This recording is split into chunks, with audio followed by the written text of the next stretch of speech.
যে প্রত্যেকটা জুমার নামাজে আলোচনায় ইনশাআল্লাহ আমি একটা কথা বলার চেষ্টা কোনো সময় করি না, আর ইনশাআল্লাহ করবো না।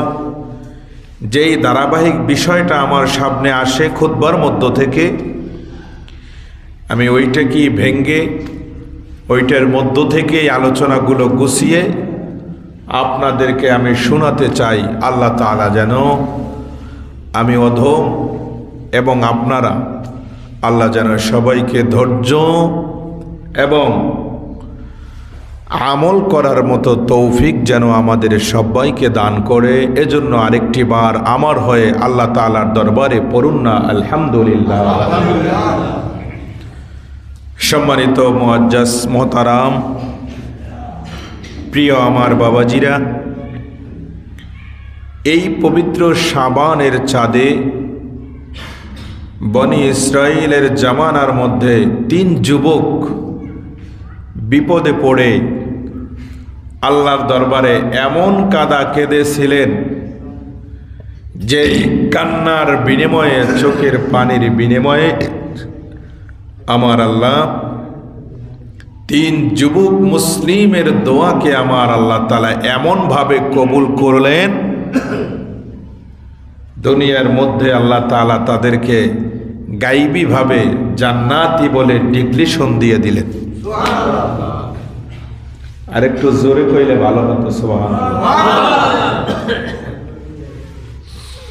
তাই আসুন দেখি কাদের জন্য আল্লাহ তাআলা এরকমের ভাবে দোয়া কবুল করলেন, আর আমরাও যদি সেভাবে আল্লাহ তাআলার দরবারে গুনাহ মাফের জন্য তওবা করতে পারি, আমাদেরকে আল্লাহ তাআলা কতটুকু মাফ করে আমাদেরকে কতটুকু আল্লাহ তাআলা নেয়ামত দান করবে, এ বিষয়টি নিয়েই আজকে আলোচনা। আল্লাহ যেন কবুল করে। আরেকটি বার সকলেই সমৎস্বরে আওয়াজ দিয়ে পড়ি আব্বা আলহামদুলিল্লাহ। দরুদ শরীফ আল্লাহুম্মা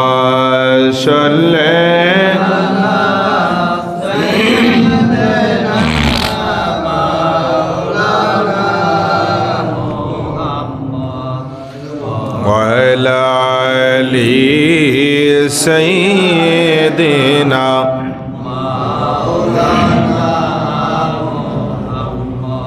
আমার আব্বুরা বনি ইসরাইলের জামানার কথা বলেছিলাম।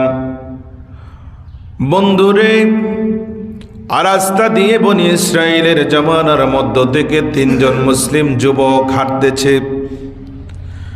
আল্লাহর কি মুজিজা, আল্লাহর কি কারামত, আল্লাহর কি অলৌকিক ক্ষমতা দুনিয়ার কোনো মানুষ বুঝতে পারে না রে আব্বা।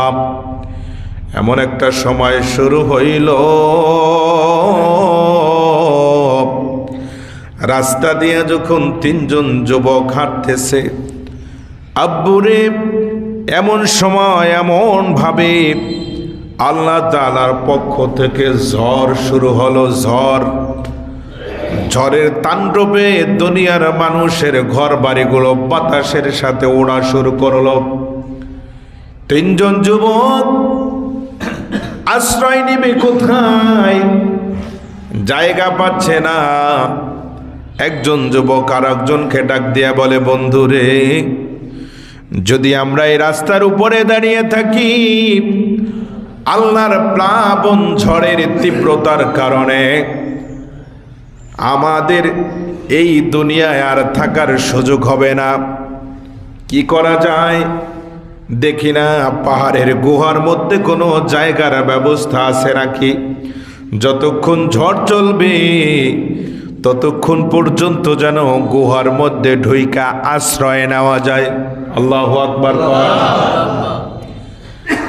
আমার আব্বুরে,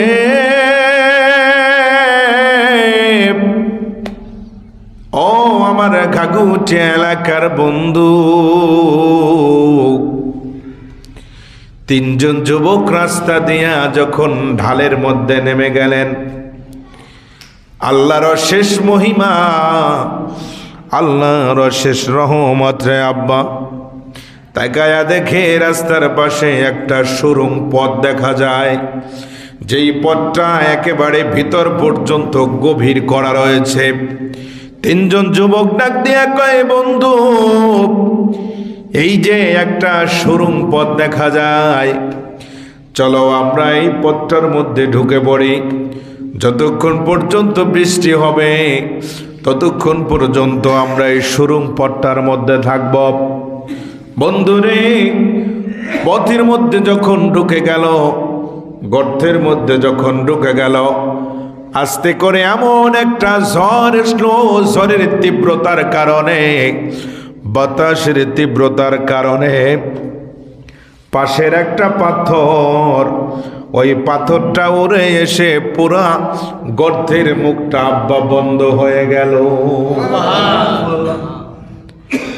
তিনজন যুবক গর্তের মধ্যে আটকা পড়ে গেল। এবার তিনজন বলতেছে, বন্ধুরে ঝড়ের ভয়ে, মরণের ভয়ে যখন আশ্রয় নিলাম গর্তের মধ্যে, এখন দেখি রে এই গর্তের মুখটা পাথর দ্বারা আটকে গেছে। কিভাবে এত বড় পাথর আমরা সরাইব? চেষ্টা করলো তিনজন যুবক, কিন্তু কোনো কায়দায় এই পাথরটাকে গুহার মুখ থেকে সরাতে পারে না। তিনজন যুবক পাথরটাকে নাড়াচাড়া করতে পারে না। এবার একজন বন্ধু একজনকে এবার ডাক দিয়া কয়, বন্ধু রে, মন বলে রে, মনে হয় এই গুহার মধ্যে আটকা পড়ে যাব, আর কোনো দিন মায়ের চেহারা, বাবার চেহারা চোখে দেখতে পারবো না। দ্বিতীয় বন্ধু ডাক দিয়া কয়, আরে বন্ধুরে শোনো, হতাশ হয়ো না, নিরাশ হয়ো না, আমাদের এমন একজন মালিক রয়েছে যার হাতে আমাদের মরণ রে, আর যার হাতে রয়েছে আমাদের বেঁচে থাকা। আর জোরে কর আল্লাহু আকবার। তৃতীয় নাম্বার বন্ধু ডাক দিয়া কয়, একটা কাজ করলে কেমন হয়, তোমরা দুইজনে যদি পরামর্শ করো, আর পরামর্শ কইরা যদি রায় দাও, ফয়সালা দাও, তাহলে আমি বলতে পারি। দুইজন বন্ধু ডাক দিয়া কয়, তুমি কি পরামর্শ দিবা? বলে, পরামর্শটা হলো এই গুহার মধ্যে রে আল্লাহ ছাড়া বাঁচাইবার মতো ক্ষমতা দুনিয়ার কোনো মানুষের হাতে, জোরে কন, দুনিয়ার কোনো মানুষের হাতে আজকে এই বিপদ থেকে বাঁচাইবার মতো ক্ষমতা নাই রে বন্ধু।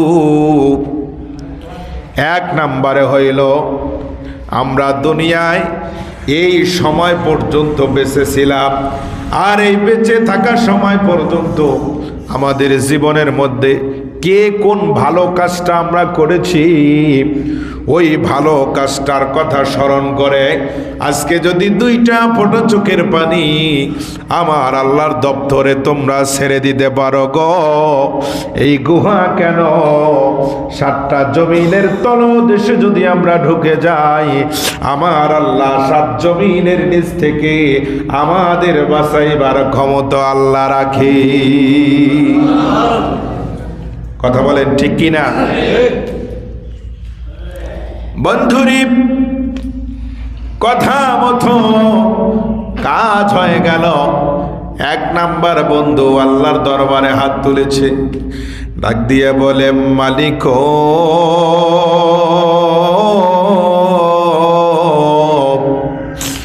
এ আমার আল্লাহ, ও আমার পালনকর্তা, আমার মুনিব, জীবনে একটা কাজ আমার মনে সাক্ষী দেয় আমি ভালো করেছি। আল্লাহ গো, যদি ওই কাজটা তোমার দরবারে পছন্দ হয়, ওই কাজটা যদি তোমার দরবারে কবুল হয় রে মালিক, তাহলে আমার আজকের এই কঠিন বিপদের দিনে গুহার মুখ থেকে 3-এর 1 অংশ পাথরটা আল্লাহ সরায়া দাও। দোয়াটা কি? 1 নাম্বার যুবক ডাক দিয়ে কয়, আল্লাহ, জিন্দিগির মধ্যে আমি রাখাল ছিলাম, গরু রাখনেওয়ালা, এই গরুর রাখাল হয়ে আল্লাহ আমি দুধ দহন করতাম। দুধ দহন কইরা যখন বাড়ির মধ্যে নিয়ে যাইতাম, আল্লাহ গো, আমার স্ত্রী, আমার পরিবার, আমার সন্তানদেরকে না দিয়া সর্বপ্রথম আমি দুধ গরম কইরা, আমি দুধকে জাল দিয়া সুন্দর কইরা তৈরি কইরা একটা গ্লাস দুধ আমার নিজে হাতে আমার বৃদ্ধ মাকে আমি সর্বপ্রথম পান করাইতাম। জোরে করেন আল্লাহু আকবার। মাবুদ, এই আমার মাকে একটা গ্লাস দুধ পান করাইতাম, এরপরে আমার পরিবারের যারা রয়েছে সদস্য, ছেলে সন্তান, এদেরকে আমি দুধ পান করাইতাম।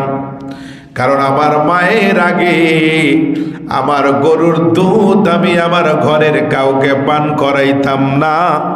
আল্লাহ যদি পছন্দ হয় এই মায়ের খেদমতটা, আল্লাহ তুই এই খেদমতের উসিলায় আজকে এই কঠিন বিপদ থেকে তুমি মুক্তি করে দাও।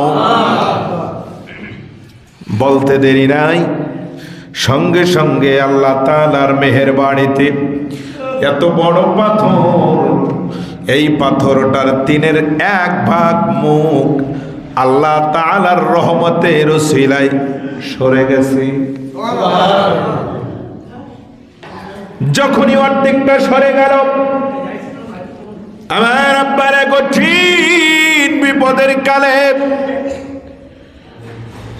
দ্বিতীয় বন্ধু আল্লাহর কাছে দোয়া করলো, আয় আল্লাহ, আমি এমন একটা সুযোগ পেয়েছিলাম, জেনা করার এমন একটা সুযোগ পেয়েছিলাম রে আল্লাহ। আমার চাচাতো বোন বড় সুন্দরী ছিল, বড় রূপবতী ছিল, বড় গুণবতী ছিল রে আল্লাহ। আমি জেনা করার সুযোগ পেয়েছিলাম, তার ঘরের মধ্যে ঢুকে পড়েছিলাম। ঢুকে দেখি রে ঘরের মধ্যে কোনো লোকজন নাই, শুধু আমার চাচাতো বোন একা ঘরের মধ্যে আছে। আল্লাহ, আমার মনের মধ্যে কুপ্রেরণা যখন জেগে গেল, আমি তার বুকের উপরে চেপে যখন বসে পড়লাম, আমার চাচাতো বোন আমাকে ডাক দিয়ে বলতেছে, রে ভাই, আমি তো তোমার বোন, আমি তো তোমার বোন, কিন্তু আমাকে আজকে তুমি ইজ্জত নষ্ট করতে পারো, দুনিয়ার কোনো মানুষ দেখবে না রে ভাই, দুনিয়ার কোনো মানুষ শুনবে না, তবে একটা কথা স্মরণ করো রে ভাই, ওই আল্লাহর চোখে দুনিয়ার কোনো মানুষ ফাঁকি দিতে পারবে না। আল্লাহর চোখে দুনিয়ার কোনো মানুষ ফাঁকি দিতে পারবে না। সুতরাং আমি বলতেছি, এই জন্য তুমি সুযোগ পেয়েও যদি আজকে এই কাজটা না করো, আমাকে যদি তুমি ছেড়ে দাও রে ভাই, হইতে পারে রে কঠিন কোনো বিপদের কালে আজকে এই ভালো কাজটার বিনিময়ে তুমি ভাইকে আমার আল্লাহ বিপদ থেকে মুক্তি করে দিতে পারে। জোরে কর আল্লাহু আকবার। আল্লাহ, আমি এই গুনার শিকার হয়েও, আমি এই জেনার সুযোগ পেয়েও আমি জেনা করলাম না, আমি পাপ কাজ করলাম না। মালিক রে, আজকে তোমার কাছে এই বিপদের সময় ওই কাজটা করলাম না, ওই কাজটা যদি তোমার দরবারে ভালো লাগে রে আল্লাহ, ইজ্জত নষ্ট করলাম না, ওই ভালো কাজটা করার বিনিময়ে আজকে এই বিপদ থেকে আমাদেরকে তুমি আল্লাহ মুক্তির ব্যবস্থা করে দাও। 2 নম্বর যুবকের দোয়া আল্লাহ তাআলা কবুল করলো। বন্ধু, পাহাড়ের মুখ থেকে পাথরটা 3/2 ভাগ সরে গেল। 3 নম্বরের বন্ধু এবার দোয়া করতেছে, আল্লাহ, আল্লাহু আকবার কইবেন না? মালিক, আমি একটা ভালো কাজ আমার মনে হয় দুনিয়ার মধ্যে বসে করার সুযোগ পেয়েছিলাম। আল্লাহ গো, ওই ভালো কাজটার কথা তোমার কাছে একটু বলি, যদি পছন্দ হয় রে আমার আল্লাহ, ওই ভালো কাজটার বিনিময়ে আজকে এই কঠিন বিপদ থেকে আল্লাহ তুমি আমাদের উদ্ধার করে না। 3 নাম্বার ব্যক্তি এবার দোয়া করতেছে, আয় আল্লাহ, আমি একদিন রাস্তা দিয়ে হেঁটে যাচ্ছিলাম, পথিমধ্যে একটা কুকুর, কি জোরে কন, কুকুর, আয় আল্লাহ, পথিমধ্যে একটা কুকুর, এই কুকুরটাও তো তোমার সৃষ্টি। আল্লাহ গো, পানি খাওয়ানোর জন্য কুকুরটার জিহ্বা বের হয়ে গিয়েছিল। আল্লাহ, দুনিয়ার কোনো মানুষ ওকে পানি পান করায় নাই। আমি একজন যুবক হয়ে তোমার ওই সৃষ্টি একটা জীবকে আমি আবার এই জামা ভিজাইয়া গাঙ্গের অতুল কবর থেকে পানি উঠাইয়া ওকে আমি পানি পান করাইছিলাম রে আল্লাহ। যদি ওই জিন্নের দোয়াটা, ওই দিনের কাজটা যদি তোমার ভালো লাগে আল্লাহ, তাহলে আজকের এই বিপদ থেকে আল্লাহ তুমি আমাদের পুরা গর্তের মুখটার পাথরটা সরায়া দাও। 3 নম্বর ব্যক্তির দোয়া আবার আল্লাহ কবুল করলো রে বন্ধু। আমার দয়াল আল্লাহ 3 নম্বর ব্যক্তির দোয়া কবুল হওয়ার সঙ্গে সঙ্গে গুহার পাথরটার 3 নম্বর অংশ অর্থাৎ 2 ভাগ তো সরে গেছে, বাকি 1 ভাগ সরে গেলে গুহাটার মুখ একদম পরিষ্কার হয়ে যায়। 3 নম্বর ব্যক্তির দোয়া আমার আল্লাহ কবুল করলো। কবুল করার সঙ্গে সঙ্গে ওই গুহার মুখটা পরিপূর্ণ, পাথরটা সরে যায়, গুহার মুখটা বাজান আল্লাহর রহমতে পরিপূর্ণ খুলে যায়। 3 নম্বর ব্যক্তির দোয়া শেষ হওয়ার পরে এবার ডাক দিয়ে বলতেছি, 3 বন্ধু, বন্ধুরে, দুনিয়ায় যতদিন বেঁচে আছি আর বেঁচে থাকব, এমন মহান আল্লাহ, এমন দয়াল মালিক আর দুনিয়ায় কাউ তো নাই। এত কঠিন বিপদে পড়েছিলাম, আমার আল্লাহ ছাড়া দুনিয়ায় আমাদের আর কেউ মুক্তি করতে পারে নাই। বুঝে গেছি রে, আর দেরি নয়, আর দেরি নয়। আজকে থেকে 3 বন্ধু শপথ নাও, হাতে হাত রাখো, আল্লাহর কাছে ওয়াদা করো, জিন্দিগিতে আর কোনোদিন গুনার কাজ করব না, করব না, করব না। মাহে রমজান আসতেছে রে বন্ধু, এই মাহে রমজান আসার আগে শপথ নিলাম, যতদিন দুনিয়ায় আল্লাহ বাঁচায়া রাখবে, আল্লাহর গোলামি ছাড়া দুনিয়ার মধ্যে আর কার গোলামি আমরা করব না। জোরে কর আল্লাহু আকবার। 3 বন্ধুর শপথ নিলাম। আল্লাহ তাআলা দৃশ্য দেখি বড় খুশি হয়ে গেল।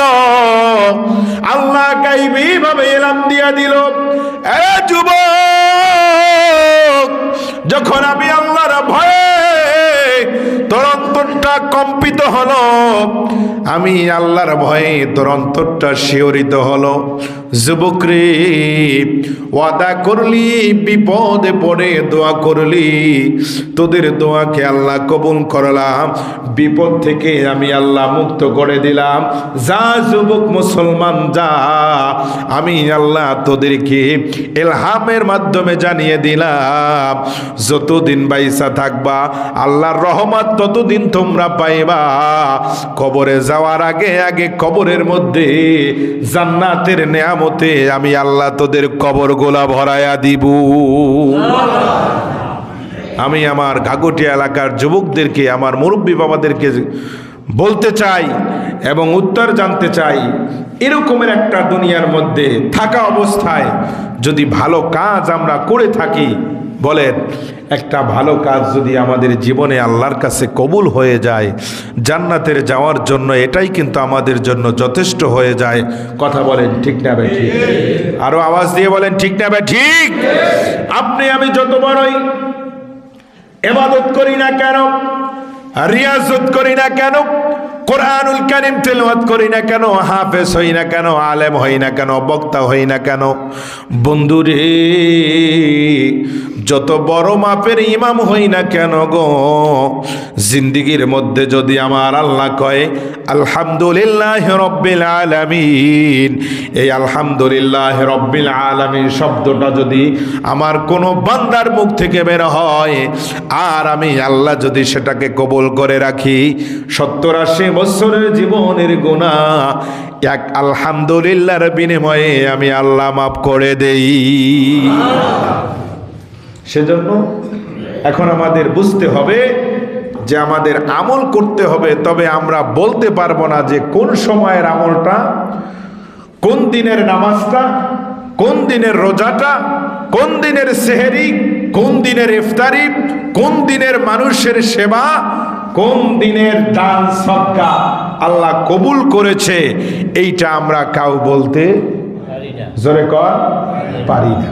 তবে আল্লামা সানাউল্লাহ পানিপন্থী রহমাতুল্লাহ আলাইহির থেকে একখানা কিতাব লেখা এসেছে,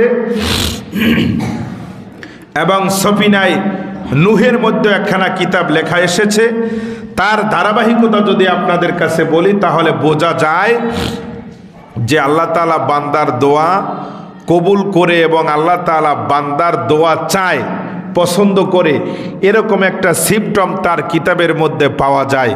আমি ছোট্ট করে বলে দেই, তাহলে আপনাদের সুন্দরভাবে আমার আব্বারা বুঝে আসবে।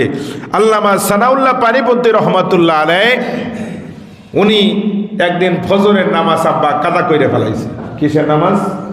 ফজরের নামাজ। আমাদের সাধারণত ফজরের নামাজ কাদা হয় না, আপনাদের না হইলেও আমার হয়েছে। আমি জোর গলায় বলতে পারবো আমার হয়েছে। নামাজ পড়তে উঠবো, উঠে দেখি ঘুম পড়ে গেছে, এমনভাবে উঠে দেখি সূর্য উঠে গেছে। এখন কি আমারে ফাঁসি দিলে কাজ হবে? কথা বলে হবে না। কিন্তু আল্লাহ তাআলা তো মাফ করার জন্য রাস্তা রাখছেনি।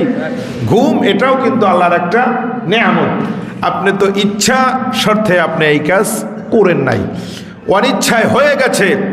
আল্লামা সানাউল্লাহ পানিপন্থী রহমাতুল্লাহ আলাইহি এত বড় মাপের আব্বা, এত বড় বুজুর্গ ছিলেন।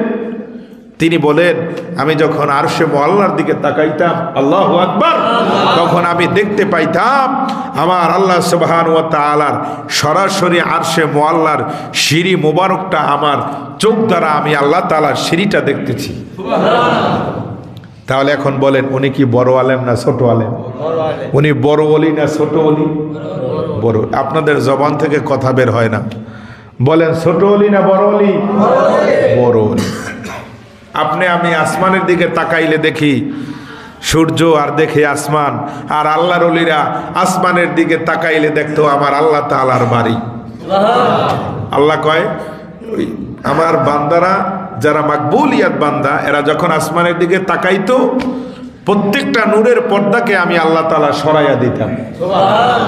যখনই সরাইয়া দিতাম, সরাসরি তারা আল্লাহ তাআলার নিসবত থেকে, আল্লাহ তাআলার বাড়ি থেকে তারা নিসবত তাদের রুহের মধ্যে, তাদের সিনার মধ্যে পড়তো, যেটাকে বলা হয় ইলমে লাদুন্নি। কি বলা হয়? ইলমে লাদুন্নি। ইলমে লাদুন্নি মানে আল্লাহর নূর। জোরে কর আল্লাহু আকবার। আল্লাহর নূর দ্বারা কেবল আল্লাহকেই দেখা যায়, ঠিক নেই? আল্লাহর নূর দ্বারা কাকে দেখা যায়? আল্লাহকে দেখা যায়। চশমচক্ষে, সাধারণ চোখে আমি আল্লাহকে দেখতে পারবো? তাহলে তো মুসা নবী বলেছিল, আল্লাহ তোমাকে আমি একটু দেখতাম, তোমার কথাবার্তা, তোমার আচার আচরণ আল্লাহ আমার কাছে এত ভালো লাগে, তুমি যদি একটা বার আমাকে দিয়ে দেখা দিতা, তা কলিজাটা আমার ঠান্ডা হয়ে যেত। আল্লাহ কয়, লাংতারানি মুসা, তা কখনো সম্ভব নয়, তোমার বেলায় আমি দেখা দিতে পারি না। মুসা নবী যখন একেবারে রিকোয়েস্টই করলো, আল্লাহ তুমি একটা বার দেখা দাও না, আমার অন্তরটা ঠান্ডা করো আল্লাহ, তোমাকে না দেখে আমি থাকতে পারবো না। আল্লাহ কয়, তাই নাকি? বলে হ্যাঁ। তা ঠিক আছে, আগে আমি এই তুর পাহাড়টা একটু একোয়ার কইরা নিই, যে এটার মধ্যে কীট পতঙ্গ, সাপ বিচ্ছু অনেক কিছু থাকতে পারে না, তো যদি এগুলো এখানে থাকে, আমার নূরের তাজাল্লি যদি দেই রে মুসা, এই কীট পতঙ্গ, সাপ বিচ্ছু যা কিছু আছে সব কিছু আমার নূরের তাজাল্লিতে জ্বলে যাবে। আরো জোরে কন। মুসা, নূরের তাজাল্লিতে প্রত্যেকটা কীট পতঙ্গ, সাপ বিচ্ছু যা কিছু রয়েছে, জীব জানোয়ার সব কিছু নূরের তাজাল্লিতে পড়ে যাবে রে মুসা। কিচ্ছু থাকবে না, সব কিছু জ্বলে পুড়ে ধ্বংস হয়ে যাবে, মিসমার হয়ে যাবে। আমি একটু আগে একর করে নেই, সরকারি যদি জায়গা কোনো জায়গায় দখল করে, সরকারিভাবে একর হয়নি, হয় সরকারিভাবে আমিন আসে, প্রশাসন আছে, ডিফেন্সের লোক আসে, এরপরে টাকা জায়গা একর করে। এই জায়গার মধ্যে সাধারণ মানুষের কোনো ঘর আসেনি, কোনো বাড়ি আসেনি, কোনো ক্ষেত খামার আসেনি, এইগুলো সব আগে একর করে, একর কইরা আস্তে করে এগুলো সব জায়গার থেকে বের করে দেয়। কারণ যখন কাজ শুরু হবে সরকারি, তখন যেন এই পাবলিকের কোনো ক্ষতি না হয়। আমার অষ্টাব্বা বুঝতে পারছেন? আল্লাহ তাআলা একবার করে নিলে আগে তোমরা যা এটার ভিতরে আছে সব চলে যাও, আমি মুসার সাথে একটু দেখা দিব। আমার আব্বুরে মুসা নবীকে আল্লাহ ডাক দিয়ে কয়, মুসা তুমি কি তৈরি আছো নি আমাকে দেখার জন্য? মুসা নবী বলে, লাব্বাইক ইয়া আল্লাহ, আমি তৈরি আছি। বলে, তৈরি আছো? বলে, হ্যাঁ আছি। ঠিকভাবে আছো তো? আল্লাহ তো জানে যে মুসা কদ্দুর তৈর আছে। যখনই আল্লাহ তাআলা প্রথম আসমানের 70,000 নূরের পর্দাকে, আব্বা মাত্র একটা পর্দাকে এভাবে একটু আলগি দিয়া উপরের দিকে টান মারলো, সঙ্গে সঙ্গে আল্লাহর নবী মুসা জমিনের মধ্যে নূরের তাজাল্লি দেইখা বেহুশ হয়ে পড়ে গেল। আরো জোরে কন্না আল্লাহু আকবার। এক বেহুশে একদিন আর 2 দিন নয়, দীর্ঘ 72 দিন এক অচেতনের মধ্যে, এক বেহুশের মধ্যে ছিল। যাই হোক, সময় অনেক হয়ে গেছে, ওই দিকে আর যাব না। ইনশাআল্লাহ অন্য কোনো সময় আবার আলোকপাত করব। আল্লাহ তাআলা আমাদের কবুল করুক, সকলে বলি আমিন। ওয়া আখির দাওয়ানা আনিল হামদুলিল্লাহি রাব্বিল আলামিন। মাহে রমজান আসতেছে, আপনারা মাহে রমজানের প্রস্তুতি নেবেন। শাবান মাস প্রায় শেষের দিকে চলে আসছে। আমার আব্বারা, আপনাদেরকে একটা এভিডেন্স